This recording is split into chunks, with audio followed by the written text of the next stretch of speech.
Muy bien, pues muy buenas tardes tengan todos ustedes. Me da mucho gusto darles la bienvenida.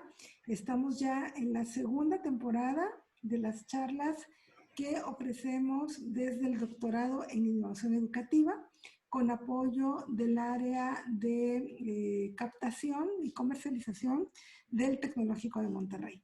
Estas charlas las hemos venido dando desde más o menos abril, mayo de este año. Y la verdad es que estamos muy contentos porque a través de la página de Facebook que tienen ahí en pantalla, hemos estado promocionando todas estas pláticas.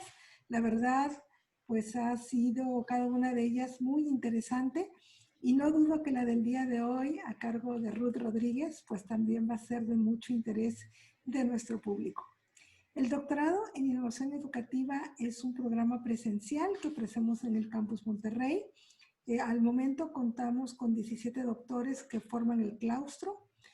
Son en un total ahorita de 25 alumnos activos. Ya tenemos una generación de 6 egresados. Aunque el doctorado, pues ya desde que lo teníamos en modalidad en línea a la fecha, pues ya es un programa de 20 años de existencia. Estamos, reitero, pues muy satisfechos de los logros de este programa porque hemos entregado al país pues doctores muy bien preparados, enfocados en la investigación educativa y desde hace 15 años a la fecha pues muy centrados en lo que es la innovación desde sus diferentes disciplinas. Por eso es que la plática de hoy de la doctora Ruth pues va totalmente en consonancia con este eje temático que tenemos transversal todos nosotros, que es la innovación educativa. Les decía, cada quien desde su línea. Y la doctora Ruth pues ha trabajado muchos años, ya es experta en el área de las matemáticas, de la educación matemática. Y hoy justamente viene a compartirnos una charla sobre su tema de investigación.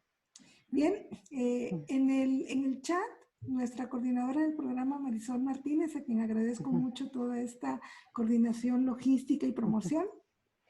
Marisol, les vas a estar poniendo en el chat información para que ustedes le puedan dar like a la página de Facebook si no lo han hecho.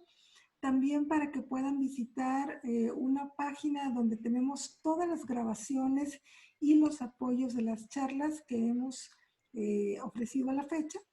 Y también, por supuesto, pues a través del registro, ustedes tendrán información sobre nuestros posgrados. Anímense a estudiar con nosotros. Bien, empezamos entonces, Ruth. Te cedo la palabra y muchas gracias por estar esta tarde con nosotros. Muchas gracias, Caterina y Marisol, ¿verdad?, por esta amable invitación. Y yo pues muy feliz de compartir aquí con los colegas parte de lo que he realizado en trabajos de investigación, particularmente al seno del doctorado en innovación educativa. Una de las líneas que hemos desarrollado. Pues me gustaría un poco presentarme. Yo actualmente soy profesora asociada del Departamento de Ciencias del Tecnológico Monterrey, aquí en Campus Monterrey. Y imparto diferentes materias de cálculo, lo que es cálculo, ecuaciones diferenciales para el nivel universitario, ¿no? Nivel superior, particularmente, pues me he enfocado mucho en la formación de ingenieros, que van a ver que es un poco un sello de lo que voy a presentar. Mi formación es, yo soy licenciada en matemáticas aquí en la Universidad Autónoma de Nuevo León y realicé posteriormente estudios tanto en el TEC de Monterrey, con su maestría en educación, y en Francia sobre didáctica a la matemática, que es un poco el tema del cual les quiero hablar hoy. ¿Qué es la didáctica a la matemática? Pues justamente es esa ciencia que permite repensar las formas de enseñanza y aprendizaje de esta materia. Y eso, ¿verdad?, al lugar de esa que le llamo yo la comunidad matemática educativa, en algunos otros países le llaman educación matemática, o los europeos le van a llamar didáctica. Pues he empezado a elaborar de algunas ideas y el día de hoy les quiero presentar una que justamente es el desarrollo del razonamiento para la complejidad desde las matemáticas. Entonces, primeramente, mi línea de investigación principal ha sido la modelación matemática. Y me parece que es un antecedente muy importante, ¿verdad?, empezar por ahí, que vamos a entender en el ámbito educativo y en el área de la ciencia y la matemática sobre modelación. Entonces, los teóricos del área, ¿verdad?, nos dicen, como lo muestra la figura, pues modelación va a ser esa relación entre la realidad y de la matemática en tanto ciencia formal y rigurosa. Aquí muestro la imagen de un joven, futuro ingeniero, en un laboratorio. Y de este lado, pues esta ciencia formal y rigurosa de la cual en particular yo imparto esa materia y que por mucho tiempo ha estado muy enfocada a la forma. Modelación lo que nos dice, hay una relación muy fuerte entre esta teoría y cómo ve la realidad y cómo la realidad puede ser vista a través de la teoría. Y si se fijan por las fechas, modelación matemática como tema en la comunidad es un tema muy, muy antiguo. La investigación reporta más de 40 años en investigaciones. Sin embargo, pues en la realidad, en el día a día de los profesores, vemos que hay muy poca incidencia, ¿no? Y en ese sentido hemos seguido trabajando fuertemente en incorporar cada vez más a la modelación como un medio para la enseñanza de la matemática. De manera muy general les platico, modelación es un tema amplio. Casey y Zimmerman distinguen al menos 6 perspectivas en su trabajo. Lo que vamos a ver a continuación para mí es del punto de vista realístico o aplicado, porque obedece a fines más pragmáticos. Y me quiero enfocar particularmente en la resolución de problemas reales, ¿no? Y asociado a esta idea de quiero que mi alumno resuelva problemas de su entorno real, pues también tiene que ver con que desarrolle ciertas habilidades o a la postre lo que hoy conocemos como competencias, ¿no? Y estas competencias le definimos competencia modelación. También creo que mi trabajo enfoca en la parte educativa porque finalmente hay un fin pedagógico, ¿eh? Yo me defino como una profesora de matemáticas que pretende enseñar algún tema de matemáticas a través de esta idea de modelación, que es esta relación, ¿verdad?, entre el cotidiano de la persona que aprende y la matemática detrás. Y como verán, hay otros enfoques, como el contextual, que tiene fines más psicológicos, el sociocrítico, que ha sido trabajos de mucho interés desarrollado pues, a nivel de países como Colombia, como Brasil, los países nórdicos, ¿verdad?, han trabajado mucho ese enfoque. Hay un enfoque más epistemológico, van a ver estudios muy teóricos desde qué es modelación, qué significa, qué es un modelo, ¿verdad?, cómo se valida.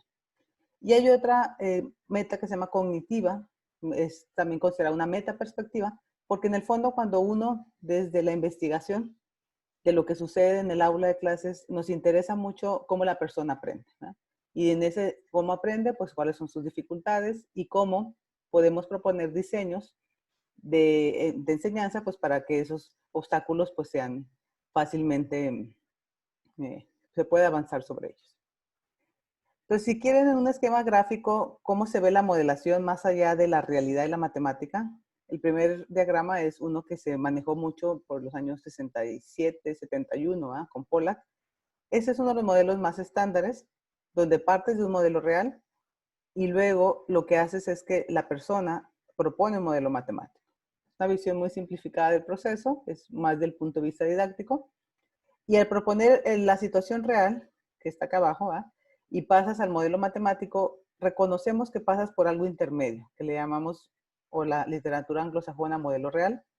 La idea es que el modelo matemático puedas obtener resultados de él de tal forma que los puedas interpretar en la realidad. Posteriormente, ¿verdad?, conforme va viendo la literatura, este es Michel Henry del 2001, un didacta francés que incorpora esta idea de qué es el modelo real, qué es esa que está intermedio entre la realidad misma y la matemática, y él les llama algo así como pseudoconcreto, ¿no? Y pseudoconcreto se refiere a un dominio, si se fijan, ya intermedio entre la realidad y la matemática. Y los estudiosos del tema de modelación matemática decimos, ¿sabes qué? Esto que sucede en medio de esos dos dominios es muy importante. Del punto de vista didáctico, porque me permite entender cómo, cuando yo propongo a un alumno una tarea de modelación, pues generalmente este alumno pues suele tener ciertas dificultades para plantear lo que es una ecuación o una representación de tipo gráfica numérica y corresponde justamente, ¿verdad?, los estudios doctorales me llevaron a ver, como algunas otras literatura, que tiene mucho que ver con este dominio intermedio, que es lo que sucede ahí adentro. Y posteriormente, Este es Rita Borromeo Ferri, una investigadora alemana, donde vean cómo el ciclo de modelación con los años se fue haciendo un poquito más sofisticado. En particular, Borromeo y Ferri reconocen lo que es una etapa que se llama representación mental de la situación. Y esto es lo que se reconoce como un modelo o el ciclo de modelación desde una perspectiva cognitiva. Noten que se van haciendo cada vez más etapas, se va haciendo como más fino ese detalle de los modelos. Y particularmente esta etapa de la representación mental de la situación, estos investigadores alemanes la reconocían justamente en el sujeto mismo, ¿no? Que es lo que permite a una persona establecer o no ciertas relaciones entre variables. Y bueno, también la literatura va a reportar que es exactamente en esas etapas, vean, previas al modelo real. No solo hay una parte que se llama modelo real, sino hay algo más que impide que generalmente una persona, cuando se le pone enfrente una tarea de modelación, pues tenga una serie, digamos, de dificultades, ¿no? Para llegar a la respuesta que uno espera como profesor. Entonces, un poco la historia de esta antecedente de modelación es que finalmente esta idea de complejidad o cómo empezar a desarrollar en los alumnos este razonamiento para la complejidad, para mí está a la luz de la idea de modelación. Este fue un esquema que yo presenté finalmente en la tesis doctoral como un resultado. Es otro esquema de modelación donde me inspiro de los anteriores que he descrito, entre otros. Y lo que dije es, efectivamente, cuando estamos en una situación escolar, cuando estamos en un aula de clases, y yo como profesora y un poco profesora e investigadora, que intento entender más qué sucede de parte del estudiante cuando le propongo una cierta tarea, reconozco que esta parte de la realidad, que es ese pedacito chiquito, pues no está tan presente en el ámbito escolar. Generalmente la realidad ya es una realidad simplificada que solemos proponerle a los alumnos. Y no solo hablo de nivel superior, sino en todos los niveles educativos, generalmente las tareas que uno impone a los alumnos, pues son tareas ya acotadas, ya simplificadas, y donde ya hemos tomado, el autor del libro, nosotros como profesores, ciertas como propuestas sobre el modelo, ¿no? Y lo que como quiera esperamos es que el alumno transite por diferentes etapas. Vean que cada etapa es una tarea que impone peticiones cognitivas a los alumnos, ¿no? Quiero que la situación real me digas con qué variables vas a trabajar y con cuáles no. Y después de a partir de eso me propongas algunas hipótesis, ya no tan implícitas, sino más explícitas, de qué vas a considerar, por ejemplo, que es la fuerza de un medio que ejerce sobre un objeto. O cómo vas a considerar tal relación entre la variable 1 y la variable 2. Y en particular yo he trabajado mucho en el ámbito de la física, por eso hablo aquí de un dominio todavía adicional, que es el dominio de la física. Y todavía el alumno, pensando, por ejemplo, si el alumno modela en términos de circuitos, pues tendría que hablar en términos del contexto eléctrico mismo. ¿Qué significa que existan elementos como capacitores, resistores? Si yo te pido un modelo respecto a esa idea, tendrías que conocer también del modelo. Al final de cuentas, yo les decía que imparto el curso de cálculo, de ecuaciones diferenciales. Generalmente solemos proponer a los alumnos ciertas actividades para que me dé la ecuación diferencial. Y la queja más frecuente es que el alumno no logra llegar a eso. Y lo que hacemos cuando hacemos investigación educativa con estos ojos de ver el mundo de modelación, y particularmente con este esquema, lo que tratamos de ver es en realidad, pues, tratar de entender, ¿verdad? Primeramente entender qué está sucediendo. Y entonces, para mi punto de vista, es, si pienso la modelación como cada una de estas etapas, cada cuadrito me representa una etapa. En cada etapa tengo que hacer tareas muy específicas de diferente nivel cognitivo, de mayor exigencia algunas que otras. Claramente, lo que me permiten estos ojos teóricos de modelación sobre lo que veo en mi aula de clases, pues es entender lo que le pide al estudiante realmente es diferentes cambios de representaciones y pues diferentes reglas de juego en el diferente ámbito. Entonces, por eso para mí era importante compartirles esto de entrada, porque digamos que a la luz de esto es como yo he vivido mi experiencia como profesora en el aula y me ha permitido pues hacer diseño de actividades y también un poco analizar o tratar de entender qué le sucede al estudiante cuando de repente me dices que no me queda claro cómo establecer el modelo. Y otra dificultad muy frecuente es, ya que resuelvo el modelo, que es este paso de lo matemático a los resultados, ¿cómo interpreto eso en la realidad?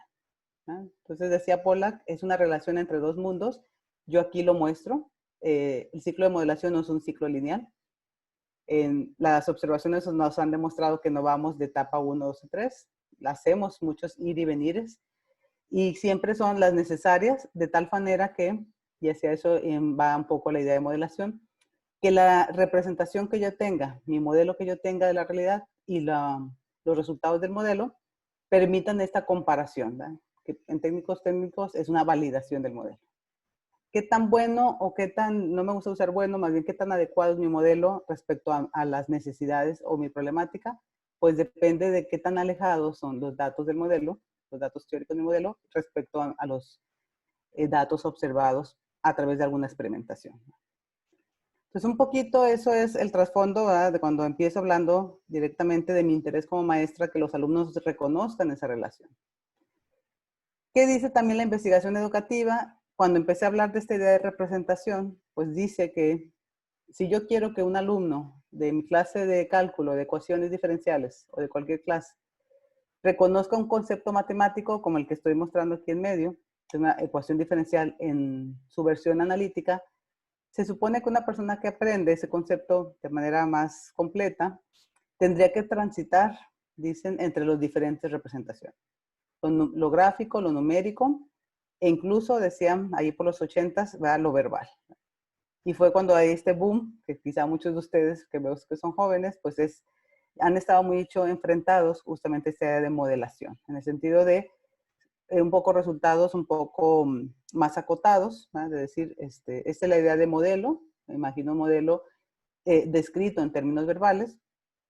Y lo que empecé a trabajar más o menos por el año 2010, aquí en el TEC de Monterrey, cuando empezaron a ver la idea de aprendizaje activo, pues empezamos a indagar, ¿y qué tal si aparte de esas representaciones, añadimos nuevas representaciones? Y a eso le llamo aquí momentáneamente una realidad experimental o medio simulada.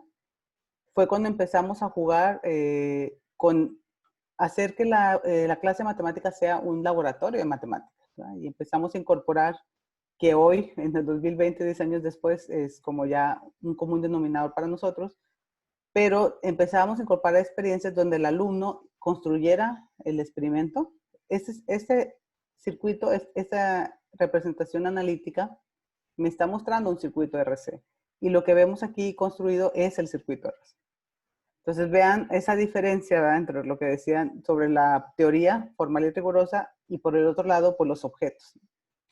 Y ya en ese entonces ya veíamos que la parte de simulación pues tenía muchas ventajas sobre la parte experimental. Hoy en día con la pandemia y las distancias, las simulaciones nos han venido bastante bien porque nos permiten recrear los fenómenos. Y la importancia de recrear un fenómeno para el alumno radica en que el alumno conozca sobre lo cual debe estudiar o modelar. Es imposible, yo diría, modelar en un contexto que no conoces qué pasa con los elementos que están interactuando. Y entonces una de las líneas de trabajo que empezamos a trabajar en ese momento, ¿va? Bueno, me regreso un poquito para decirles que aquí aparece una imagen hacia abajo, muy pequeña. Suelen a veces preguntarme sobre la idea del pseudo concreto. Me dicen, ¿qué exactamente es eso entre aquí veo lo matemático, aquí veo lo real? ¿Y qué es eso que los teóricos llaman pseudo concreto, ¿no? Y yo les digo, para mí, en una de mis observaciones en aula de clases, fue este tipo de representación. Abajo se ve un dibujo hecho a mano por un alumno que estaba en bachillerato, de hecho.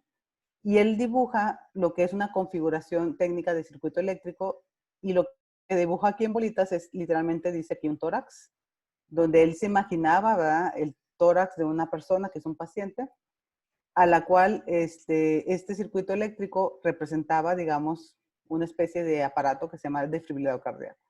Y el alumno evocaba esa imagen en su mente de algo como real y de alguna manera vean que hace como un híbrido entre lo que él considera real y lo que considera pues parte de la clase, ¿no? Entonces cuando yo hablo de este modelo intermedio, pues me refiero un poco a estas ideas un poquito mezcladas de que no son matemáticas, tampoco son reales y entonces quedan en un ámbito intermedio, pero en el cual te habla que la persona que lo está intentando representar sabe algo, ¿no? Se está acercando a lo esperado, donde lo esperado, digamos, es representación matemática. Con respecto a esta idea de modelar problemas reales, ¿verdad? Empezamos a jugar con una serie de escenarios, ¿verdad? Que son habituales para representar a la realidad. Y con eso quiero decir, es cómo acercar a los alumnos en el aula de clases a la realidad. Entonces, nosotros empezamos a trabajar estas ideas justamente, de innovación educativa. Dijimos, creemos que el corazón de los cursos de matemáticas, y ya estoy hablando de superior y particularmente ingenieros, pero yo creo que se puede extender a todos los niveles. Creíamos que el corazón debe ser, ¿verdad?, la modelación de fenómenos, ¿verdad? Ahorita vamos a hablar de la realidad, otra vez entre comillas, pero son fenómenos concretos. Debe haber este juego de representaciones que desde el punto de vista de aprendizaje es muy valioso. No te puedes anclar en una sola. Las matemáticas, por muchas razones, se han privilegiado de manera importante lo analítico, lo simbólico. Y aquí es sacar del cajón que también hay mucha riqueza en lo cualitativo, hay mucha riqueza en lo gráfico y obviamente en lo numérico también, ¿verdad? Entonces, como que hacer un balance de esas representaciones. Pensábamos que la experimentación en la clase, ¿verdad?, hacer del aula de matemáticas un laboratorio, y les digo, esto empezó en 2010, y a la fecha lo hemos tratado de incorporar, también nosotros podemos experimentar en el aula de matemáticas, ¿sí? Y hacer que el alumno, y así lo expresamos, construya los modelos o construya los conceptos a aprender. Y cuando esta experimentación no sea posible, pues hay que crear la simulación de lo mismo. Y finalmente, algo bien importante en todo este trabajo, que lo hemos hecho en grupos colegiados, al menos aquí en Campus Monterrey, y cada vez más a nivel del país, de todos los campus, que hay colegas de varios campus, es a través de la idea del trabajo colegiado. Modelación, como vieron, cada etapa está ubicada en diferentes dominios y diferentes ciencias y áreas, ¿no? Entonces, literalmente necesitamos conocer, si no como experto a profundidad, pero sí de manera general, cómo se comporta el fenómeno en esos dominios. Y para ello siempre hemos trabajado, incluso para el diseño de actividades, pues con colegas de otras áreas de especialidad. Y entonces esto un poco, digamos, resume lo que hicimos a nivel de maestra, a la luz de mis hallazgos de estudios doctorales. Cuando recién me incorporé al TEC, pues empiezo a trabajar a nivel de academias a generar pues este tipo de propuestas basadas en investigación.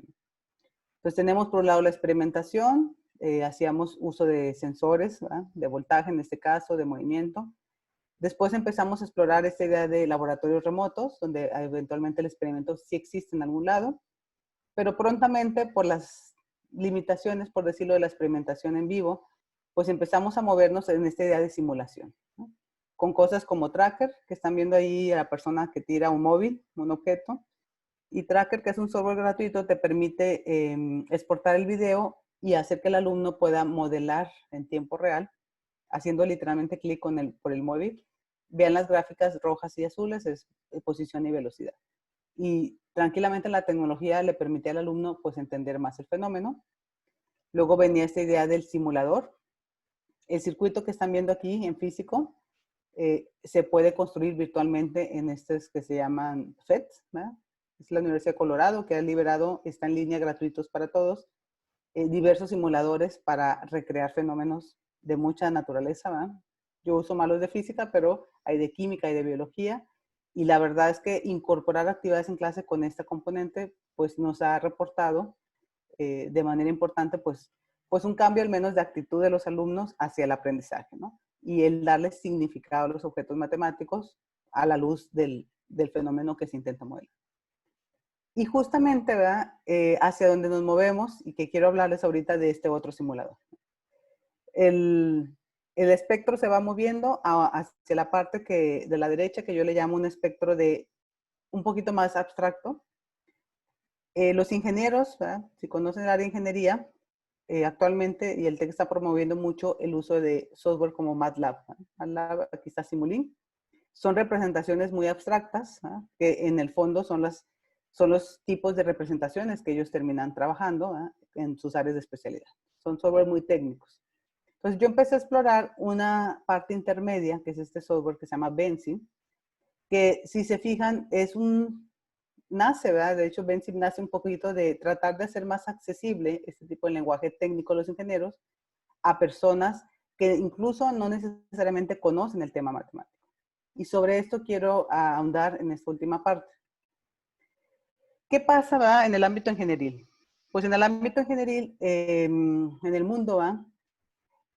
Sabemos que empieza a cambiar, ¿verdad? Aunado, esta idea de modelación tiene que ver mucho que ahí por los 90 empieza PISA, ¿verdad? A hacer constantemente reportes de cómo los países y los alumnos, particularmente 15 años, reportaban un bajo desempeño en el área de matemáticas, ¿no?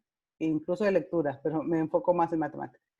Y cuando yo empecé a estudiar a PISA, PISA lo que estudiaba era esta alfabetización matemática. PISA lo que decía es, quiero ver cómo es la capacidad de utilizar y comprender las matemáticas de esos jóvenes de 15 años.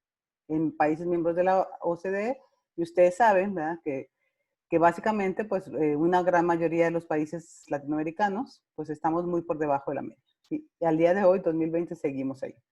Hemos avanzado porque me parece que los programas también han evolucionado esta idea de vincular más la matemática a la realidad.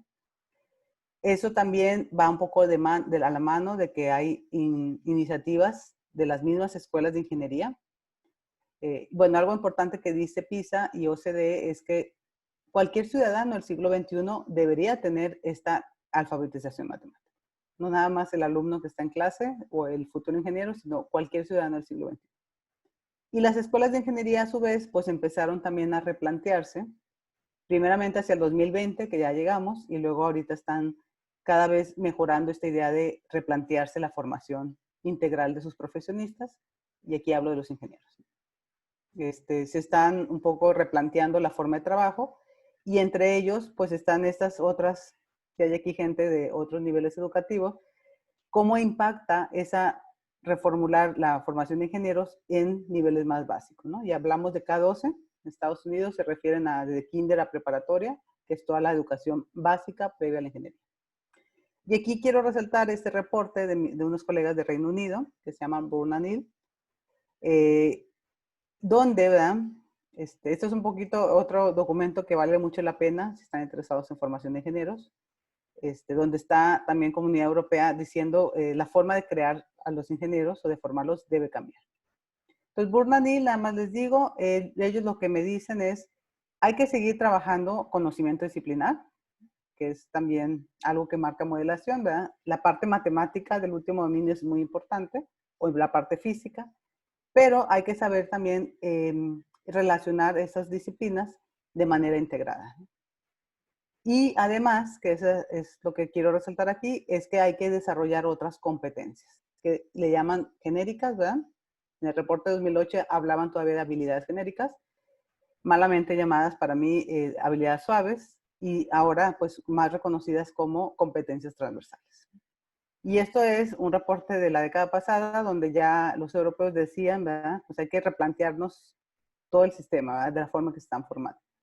Y subrayo particularmente pensamiento holístico, también modelación dentro de sus competencias, que son competencias, incluyen muchas transversales, desde un pensamiento más crítico, ¿no? Y pensamiento holístico, que ahorita en particular que es el que me voy a referir, hago una analogía a pensamiento sistémico, ¿no?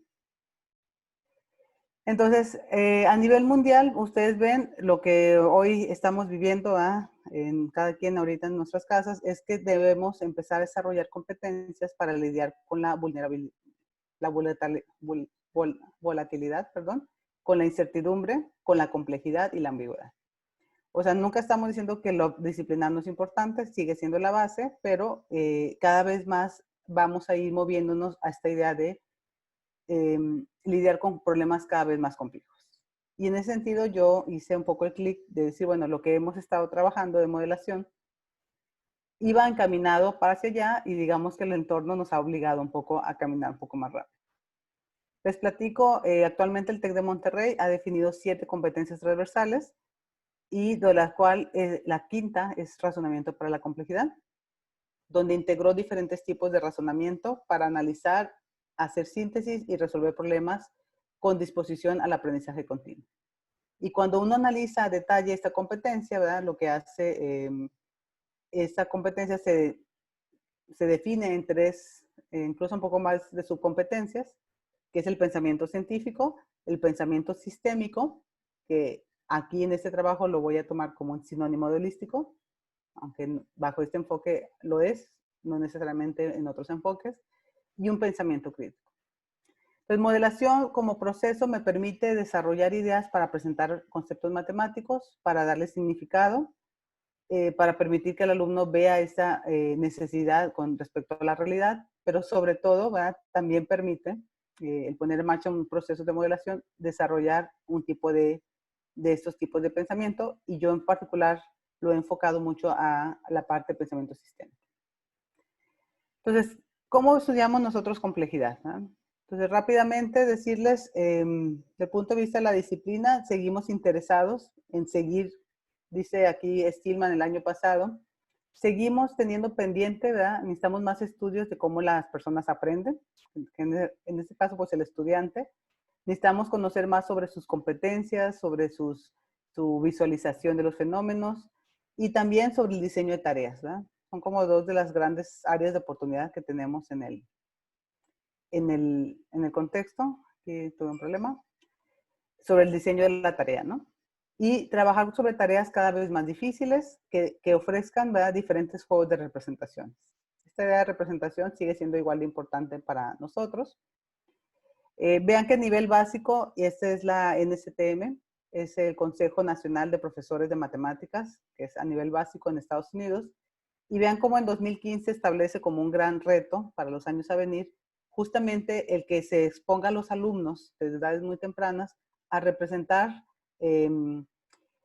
y pues tratar de resolver problemas cada vez más complejas, ¿no? Y de extrema dificultad, que son problemas que nos aquejan aquí a 10 a 20 años. Y aparte está esta idea que también hemos trabajado un poco de el impacto a la calidad de vida.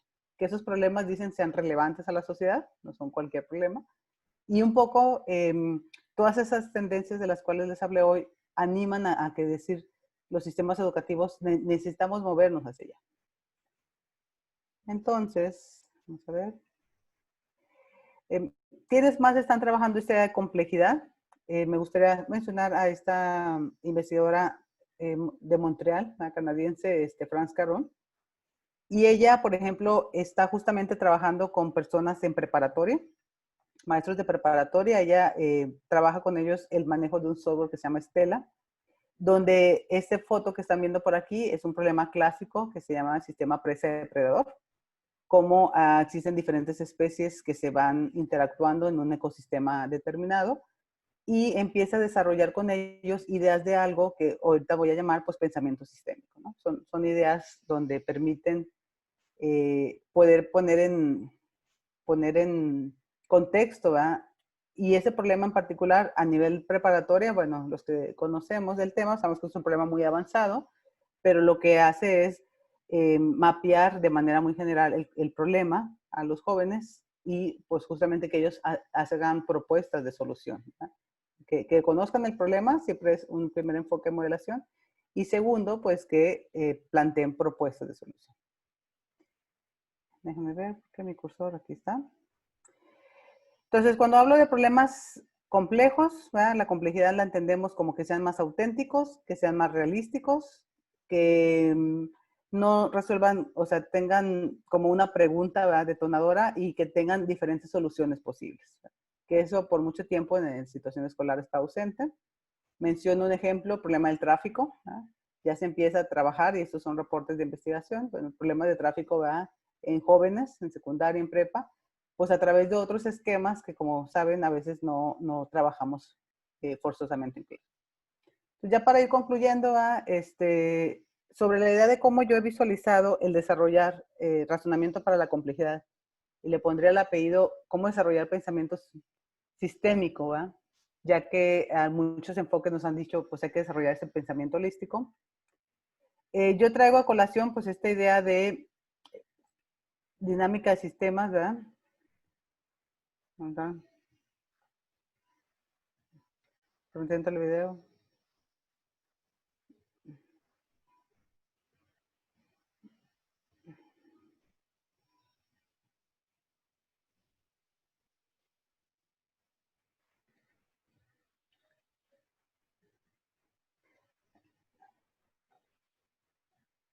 Entonces, en este video les intento mostrar una foto un poco de la realidad. Este es el puerto de Ámsterdam, ¿verdad? Y lo que quiero que veamos juntos, pues es cómo el movimiento o el cambio continuo está siendo representado por flujos de barcos que entran y salen, y que en determinados momentos, ¿verdad? Cuando detengo el video, pues podemos ver ciertas acumulaciones. Pues pensamiento sistémico, entre otras cosas, la técnica sí de manera muy general dice, quiero ver el gran cuadro, quiero entender como un fenómeno como de manera muy amplia, y eso incluye identificar elementos que aparecen en ese contexto y relaciones entre esos elementos, ¿verdad? ¿Cómo define la complejidad del pensamiento sistémico? Que es una técnica muy particular para modelar ciertos fenómenos. Dice, son fenómenos donde causa y efecto son distantes en el tiempo, ¿no? No prevemos de manera a corto plazo lo que va a pasar, y por esa razón yo digo este problema es complejo, porque es hasta muy adelantado el tema cuando digamos, se nos viene en la cara, ¿verdad? El problema como tal. Entonces, dinámica de sistemas, que es una de las ramas de pensamiento sistémico que tiene una metodología muy particular, lo que incorpora para mí es una nueva representación, ¿no? Una nueva forma de lidiar con el fenómeno.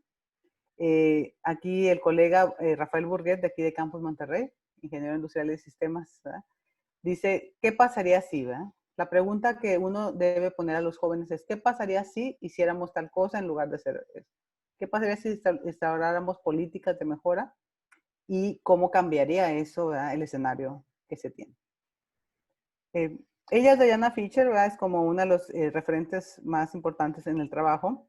Ella está actualmente jubilada, pero durante más de 20 años en una preparatoria en Portland, en Portland, en la ciudad de Portland, y en la universidad, estuvo enseñando este enfoque de dinámica de sistemas a jóvenes de preparatoria, y así enseñaba álgebra y los inicios de cálculo. Y noten que sus últimos trabajos, este es un trabajo del 2011, ella empezó a promover esta propuesta para niños de K12, ¿no? De kinder a preparatoria. Y básicamente lo que se intentaba enseñar era que ellos pudieran comprender mejor cómo se comporta un fenómeno cuando juegas con la forma de cambios de crecimiento y crecimiento. Y decía, aquí podemos ver las aplicaciones más interesantes, ¿no? Entonces, esta es un poquito una simbología de un modelo que voy a mostrar. Hay 4 elementos bases, pero ahorita yo hablé de elementos, que para mí es este cajita, que es un acumulador. Es una variable que se va a acumular, a veces se llena, a veces se vacía, es una variable que cambia. Y está este otro elemento que se llama flujo, ¿eh? Que es el flujo, que es una llave, es una flecha, donde dices, pues es que esto se va a llenar dependiendo de cómo entra algo y sale algo. Y las relaciones entre elementos las voy a mostrar ahorita con la flecha en azul. Entonces, un poco el ejemplo que traigo para cerrar esta exposición, es decir, un ejemplo que muy seguramente Luis reconoce, ¿verdad? Quizá algunos otros colegas, que ahorita estamos usando en una de las materias del TEC 20, pero básicamente es un problema clásico de esta coexistencia de especies en un ecosistema, ¿no? En el año 95, en Estados Unidos, en un parque nacional que se llama Yellowstone, se decide incorporar así una especie que se llama lobo gris. Y lo extraño que después del año 95, como 20 años después, y es lo que reporta estos diversos documentales, ¿verdad? Están sorprendidos, pues porque de repente, aparentemente, los lobos o la inserción de lobos cambió el curso de los ríos, ¿no? Un eslogan muy así fuerte. Lo que sucede, ¿verdad? Es que se crea toda una dinámica al interior que no vieron venir, ¿verdad? En el entorno hasta muchos años después. Y ahí yo diría, este es un problema que califica como complejo.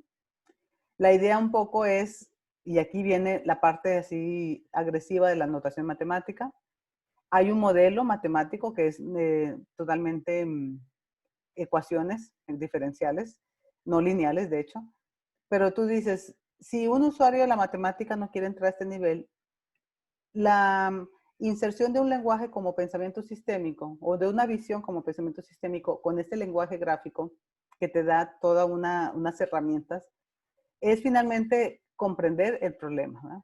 Tengo los lobos, tengo la población de caribúes, tengo la población de coyotes, y lo que me dicen las ecuaciones y que por cuestiones de tiempo no voy a entrar aquí, pero dicen básicamente, sabes que los lobos se comen a los coyotes, pero tiene que ver con el nacimiento de lobos, o sea, hay una interacción y mi punto de vista personal es que este tipo de representaciones nuevas que no se enseñan en matemáticas y que tienen que ver más con un pensamiento más holístico o sistémico, me permiten mostrar a un público quizá poco conocedor de lo matemático, finalmente la problemática que hay detrás. Y lo interesante de trabajar a ese nivel de simulación, pues son los resultados. Lo que hace el software a través de una programación gráfica, vas arrastrando elementos y vas conectándolos, que es la parte pues más interesante, digamos. Y lo que tú le dices al final es, corre una simulación, se vuelve toda una caja negra, y le dices, dame las gráficas de las 3 poblaciones. Y permíteme, o sea, esto es crear un escenario para saber cómo se comportan. Y de los que hemos aprendido de este tipo de problemas, paso rápidamente, son las diferentes soluciones de gente que está trabajando sistémico, ¿va? Pero lo que dicen es, si tú mapeas los primeros 10 años, ¿va? De cómo se comporta ese sistema bajo esas condiciones, bajo esos supuestos, tú no ves como que ninguna raza afecta a ninguna, ¿no? Todos se comportan más o menos igual. Si tú amplías la ventana del tiempo a 50 años, del año 95 a 2045, ¿va? Empiezas a ver claramente, pues que empieza a haber dinámicas, ¿verdad? Donde una especie literalmente se anula y otra crece. Y aquí lo que pasó en por qué cambiaron el cauce de los ríos es que con esta dinámica entre ellas, los caribúes empezaron a morir cada vez más. Y entonces aquí está el descenso de caribúes. Y entonces dejaron de consumir la flora, la hierba, y entonces al cambiar la vegetación, cambió el cauce de los ríos. Pero esa explicación no es posible encontrarla, ¿verdad? Si no se tiene pues esta ventana de tiempo. Y las cosas interesantes desde el punto de vista matemático es que si tú extiendes la ventana de tiempo a 100 años, ¿verdad? O sea, dices que pasa más a largo plazo. Te das cuenta que esos comportamientos pues empieza a haber como una periodicidad de ellos, ¿verdad? Es toda una dinámica que hay entre las poblaciones y pues entonces básicamente pues te da mucha más luz de lo que está sucediendo. Yo sé que me pasé de tiempo, pero un poco la conclusión, y eso los trabajos que estoy un poco elaborando ahorita, es, ok, no dejemos de enseñar lo disciplinar, es importante, lo establecido, pero sí debemos empezar a movernos cada vez más a estos problemas de naturaleza compleja, incluso desde niveles más básicos. Y no incluye quizá un manejo muy fuerte de una formalidad del pensamiento sistémico, pero es empezar a llevar a los jóvenes y después a nivel de ingeniería a través de esas herramientas a poder modelar problemas más reales, con más complejidad y que con el uso de estas herramientas ellos puedan pues tomar mejores decisiones, ¿verdad? Se hace generalmente una política de mejora o a veces simplemente deseamos, decía mi colega, pues cambiar comportamientos. No quise hablar ahorita, pero otro ejemplo complejo es contagio de virus, ¿no? Y Benzim, que es este software que está usando, es gratuito, a diferencia de Stella, que es este otro, estoy representando lo mismo. Y ahorita ya han estado corriendo modelos de pandemia de COVID en Benzim, ¿verdad? Y la comunidad dinámica de sistemas, que es otra parte de matemática educativa, pues ha estado estableciendo algunos escenarios, ¿verdad? Y políticas de comportamiento para poder pues no bajar a cero la tasa de contagios, pero sí disminuirla de manera significativa. Esto era un poco lo que quería compartir. Si se animan al doctorado, pues este es el tipo de una línea de trabajo que se tiene y que eventualmente pues son el tipo de investigaciones que se desarrollan. Muchísimas gracias, Ruth. Invitamos a quienes están participando en esta sesión a que puedan escribir preguntas para la doctora Ruth en el chat. Nosotros se las leemos, pero en lo que esperamos las preguntas de nuestro público, Ruth. Bueno, primero que nada, pues interesantísimo lo que nos acabas de presentar. Me hiciste acordar algo, te voy a contar una anécdota así rápido. Hace más o menos unos 5 años tuve la oportunidad de dar un CADI a profesores del área de matemáticas que trabajan en la Escuela de Ingeniería y Negocios, en los dos, ¿no?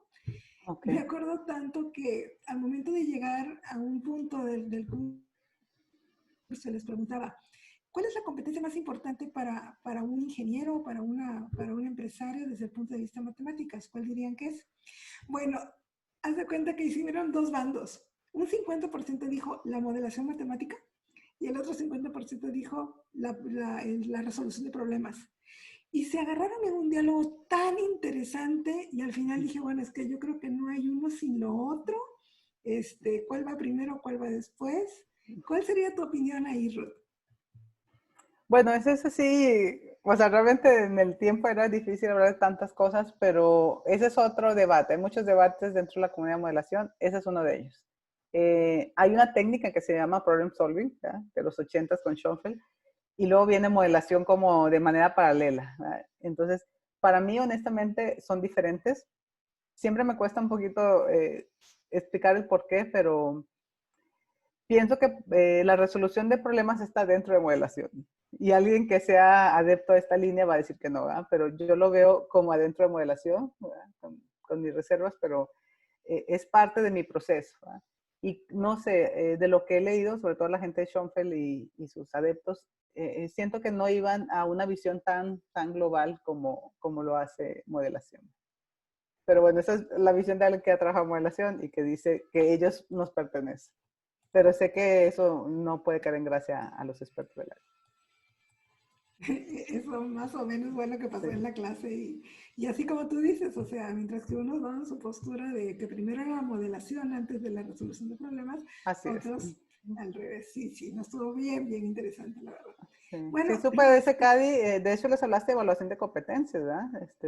sí, Sí, ¿verdad? Sí, no, yo justamente, no estuve, sí, pero me dijeron mucho de él. sí, así es. Sí, eso fue hace unos años. Con todo gusto se los puedo volver a dar, no hay problema. Sí, Muy bien, bueno, tenemos aquí ya una pregunta de Fernando Labastida. Muchas gracias, Fernando. Dice, buenas tardes, Ruth. ¿Puedes compartir tu presentación? Es muy interesante e importante en mi área como algo a tomar en cuenta. claro Por que sí, sí, supuesto. sí, Ujú. claro que sí. De Sí, hecho, pues de esta es hecho. la presentación corta, ¿verdad? Puedo compartir también pues, algunas lecturas que iba a poner las referencias abajo de todos los hallazgos que les dije que hemos encontrado. Hemos publicado artículos al respecto. Así es. Ujú. Si no tenemos ningún otro mensaje, nada más quisiera preguntarte algo ya para ir cerrando. Ujú. Uno de tus artículos más publicados, más citados, Ruth, que has publicado en este tema, tiene que ver con el uso de tecnología. ¿Esta tecnología en tu artículo se refiere a estos sistemas que nos mostraste o hablas en general de uso de una o varias tecnologías para lo que es modelación matemática y ecuaciones diferenciales? Así es. Fíjate que sí, justo en mi camino, o sea, mi tema era modelación y yo sigo creyendo que la modelación existe sin el uso de tecnología, pero en el espectro que les mostraba yo y en todos los intentos que hice por que los alumnos modelaran en mi clase de ecuaciones, fuimos incluyendo todas esas tecnologías que hablé. Entonces, sí, hay uno en general. No sé si ese es uno de los que más han citado, que yo hablaba de la influencia de hacer un experimento en el aula, que para mí es tecnología, ¿verdad? El uso de material táctil lo es, y el uso de simulador, ¿verdad? Y empecé también a verlo de laboratorios remotos, o sea, me metí y la gente me invita a foros de tecnología educativa cuando, bueno, yo quería nada más usar la tecnología para modelar algo. Supongo que es ese, y hay uno que no sé si ese es de 2015, el de Bourget, donde tenemos reportado como reporte de investigación cómo fue el efecto, que fue positivo, del uso de estos simuladores, ¿no? Aquí para los colegas del sistema TEC lo he implementado, piloteado con alumnos honors, que son grupos como pequeños, de 25 personas máximo, con un desempeño, decimos, de un promedio arriba de 90. Y como parte de su proyecto hemos incorporado mucho el uso del lenguaje desde 2015 a la fecha, ¿no? Ellos han respondido bastante bien, ¿verdad? De las cosas que han dicho, ¿verdad? Que les permite ver, que era un poquito lo que tenía por acá, esa relación de la matemática y la realidad, y les gusta mucho, quizá un poco de numeralia, pero sobre todo lo que resalta en punto de vista cualitativo es el hecho de eso de poder entender el fenómeno, o sea, fenómenos más reales que los problemas clásicos de una clase de matemáticas, ¿no? Son más acotados. Y hemos tenido un buen acercamiento. Luis y otros colegas actualmente en el modelo TEC 21 sabe que estamos explorando pues diversos otros enfoques para que los alumnos del nuevo modelo pues también tengan estas experiencias, ¿no? Y yo, desde mi visión personal, creo que este camino ya recorrido, pues puede ayudar mucho en ir acercando eso. Gracias, Ruth. Por último nos pregunta Fernando también, ¿está disponible el simulador para el TEC? ¿El de Benzi? Sí. Supongo que sí. Ese está abierto para todos, es gratuito. Ok. También puedo compartir la liga y tiene una versión que se llama PLE, que es de educación, y es totalmente gratuito. Entonces, la verdad es que eso, el compañero, que es Rafael Burguet, que es el que diseñó parte de ese, me dice que lo usan para hacer, por ejemplo, consultoría Cemex, ¿verdad? Que es una super empresa cementera aquí. Es el que usan. El otro Estela, que es el que están viendo más bonito, que en global es el mismo lenguaje, tiene un costo de $700 la licencia y este es gratuito. Y es igual de funcional. Quizá no es tan bonito, ¿eh? De hecho, la han criticado su interfase, pero bueno, con los chicos lo pueden bajar y puedes crear los modelos. Excelente. Muy bien, Ruth. Muchísimas gracias por todo lo que nos compartiste el día de hoy. A ustedes también por acompañarnos en esta sesión. Vamos a seguir promocionando las charlas. Vamos a tener todavía pues algunas ya programadas para el mes de octubre y noviembre. Vamos a dar una charla informativa, Marisol, en noviembre del doctorado. ¿Qué día? Bueno, en esta charla informativa es donde damos toda la información desde el perfil de ingreso, Aquí los está. requisitos, ahí están. Así, perdón. Sí, vamos a dar esta charla en breve. Aquí les explicamos, si ustedes tienen, no sé, de repente un primo, amigos, hermanos, ¿verdad? Que quisieran estudiar de tiempo completo, de forma presencial en Campus Monterrey, un doctorado en innovación educativa, pues es un doctorado transversal. Ya vieron, tenemos muchas líneas de investigación, una de ellas es matemáticas. También tenemos estudios psicopedagógicos, socioculturales, tecnología y desarrollo, y también estudios disciplinares. Entonces, bueno, aquí las fechas. La admisión para el febrero 2021 está abierta la convocatoria. Para alumnos nacionales tenemos la fecha abierta hasta el 27 de noviembre. Y para extranjeros, porque tienen ahí unos trámites un poquito diferentes, entonces a ellos les pedimos los papeles un poco antes, que es el 13 de noviembre. Está mi correo, estoy a sus órdenes, soy la doctora Caterina Gallardo, y ahí está la página también promocional oficial del TEC de Monterrey, donde pueden hacer su registro, ¿verdad? Si están interesados en el programa. Mil gracias, Ruth. Muchas gracias a todos y nos vemos en la siguiente charla del doctorado de innovación educativa. Muchas gracias a todos por su presencia, su atención. Muchas gracias. Bye. Y si gustan también algún día dialogar, estoy disponible. Gracias, doctora. Muy interesante. Bye. Cuídense y seguimos en contacto. Bye bye. Bye, bye. Bye, Luis.